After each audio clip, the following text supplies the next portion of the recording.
Au nom du Père et du Fils et du Saint-Esprit. Amen. La paix de Jésus soit dans votre maison, sa paix et sa joie. Alléluia. Nous lisons l'Évangile selon saint Matthieu, chapitre 9, versets 18 à 26. Que ta parole, ô Jésus, entre dans mon esprit, que ma bouche l'accueille, que ma bouche proclame ta parole et que mon cœur l'accueille. Jésus ressuscite la fille d'un chef.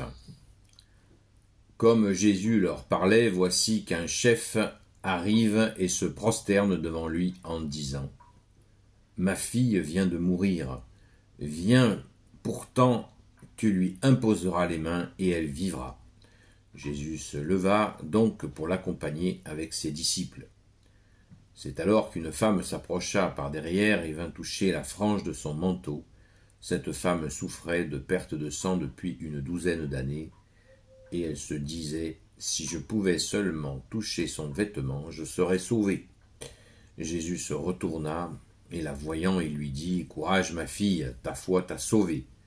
Et dès ce moment, la femme fut sauvée. Lorsque Jésus arriva à la maison du chef, il vit les joueurs de flûte et tous les gens qui faisaient du tapage. Il leur dit, retirez-vous, la fillette dort, elle n'est pas morte. Les gens se moquaient de lui. On les mit pourtant dehors, et lui entra et prit la fillette par la main, et elle se leva. Cette affaire fit du bruit dans toute la région. Comme Jésus quittait cet endroit, 2 aveugles le suivirent, qui criaient par derrière, « Fils de David, aie pitié de nous !» Au moment où Jésus entra dans la maison, les aveugles s'approchèrent et Jésus leur dit « Croyez-vous vraiment que je peux le faire ?» Ils répondirent « Oui, Seigneur. » Alléluia. Alors Jésus toucha leurs yeux et dit « Qu'il vous arrive comme vous avez cru. » Et leurs yeux s'ouvrirent. Jésus leur fit la leçon « Faites en sorte que personne ne le sache. » Mais dès qu'ils furent sortis, ils parlèrent de lui dans toute la région. Les aveugles étaient tout juste sortis lorsqu'on présenta à Jésus un homme qui avait un démon. Il ne pouvait pas parler. Jésus chassa le démon, et le muet commença à parler. Voilà donc la foule tout émerveillée, car les gens disaient « On n'a jamais rien vu de pareil en Israël. » Cependant, les pharisiens étaient là pour dire « Il chasse les démons avec l'aide du chef des démons. » Waouh! Au secours Jésus, sois béni Jésus dans tes anges et dans tes saints. Merci Jésus pour ta parole. Alléluia. Alors, les versets, il nous est proposé comme lecture d'aller jusqu'au verset 28 et j'ai été jusqu'au verset 34. Il y a beaucoup de choses. Désolé, mais c'est tellement magnifique de voir Jésus dispenser ses grâces, c'est extrêmement touchant. Et on a tant à apprendre. Il n'y a pas si longtemps que ça, j'en ai fait la lecture de ce récit de saint Matthieu, donc je vais aborder d'autres sujets. Quand Jésus guérit cet enfant, enfin il la guérit, il la ressuscite, parce qu'elle est effectivement morte. Jésus dit qu'elle dort pour jeter la foule dehors et s'en occuper. Alors, ce qui est intéressant, c'est que dans ce récit-là, vous voyez, saint Marc en parle aussi. Et saint Marc nous donne une précision ici que nous n'avons pas, qui est très importante. C'est que quand Jésus a été guérir cette fille, a été ressuscitée cette fillette, il nous est dit là, verset 24, et il leur dit, retirez-vous, la fillette dort, elle n'est pas morte. Eh bien, il nous est précisé dans saint Marc, c'est pour ça qu'il faut bien lire tout l'évangile, que Jésus rentre à ce moment-là avec 3 apôtres, saint Pierre, saint Jean et saint Jacques, qui étaient 2 frères, saint Jacques et saint Jean. C'est très important car Jésus va préparer, on le voit, ces 3 apôtres à recevoir en pleine face les miracles qui montent crescendo. Là, Jésus ressuscite des morts. Je vous rappelle qu'on est en Saint Matthieu chapitre 9, donc on est toujours dans les débuts de la vie publique de Jésus. Déjà, Jésus va vraiment faire en sorte que ces trois apôtres-là soient formés un peu plus que les autres, soient témoins des merveilles que tu fais, Jésus, plus que les autres, puisque ce sont ces trois mêmes apôtres qui vont être assistés à ta sainte transfiguration, ô Jésus, au mont Tabor, où Jésus va apparaître plus lumineux que le soleil entre les prophètes Moïse et Élie. Moïse représentant la loi, Élie les prophètes. Donc très important à se rappeler de cette montée crescendo en puissance et à chaque fois la participation active des gens qui sont guéris. Commencer par le chef d'une synagogue qui vient chercher Jésus. Sa fille est donnée pour morte, donc lui, il est actif pour sauver sa fille. Il a la foi. Ensuite, sur le chemin pour aller guérir cet enfant, aller ressusciter cet enfant, eh bien, qu'est-ce qui se passe? Il y a une femme qui vient et qui se dit qu'en touchant la frange de son manteau, elle va guérir. Le manteau de Jésus, elle va guérir. Elle participe donc.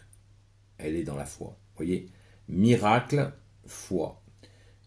Au moment où les aveugles ensuite viennent demander à Jésus de le guérir, Jésus leur répondit qu'il vous arrive comme vous avez cru. Jésus leur dit carrément, croyez-vous vraiment, au verset 28, au moment où Jésus entra dans la maison, les aveugles s'approchèrent et Jésus leur dit, croyez-vous vraiment que je peux le faire? Vous voyez la participation, notre participation à la foi. Elle est fondamentale. À 3 reprises dans ce récit, il est question de la participation de la personne au miracle qui va avoir lieu. Je pense que ça, il faut se le garder dans le citron, se garder à l'esprit que nous participons cette foi. Jésus nous dit, si vous aviez la foi comme une graine de moutarde, vous diriez à cet arbre d'aller se planter dans la mer, il le ferait. Donc rappelons-nous sans cesse cette conviction, cette participation, cette collaboration à la victoire de Jésus, à ces miracles. On l'oublie des fois. Merci Jésus pour tes merveilles. Cette succession de miracles nous montre aussi un aspect très important. Que ça soit pour la fillette que Jésus ressuscite, que ça soit pour les aveugles, et Jésus dit au verset 30, et leurs yeux s'ouvrirent, et Jésus leur fit la leçon, faites en sorte que personne ne le sache. Alors ça, c'est quelque chose qui peut nous choquer.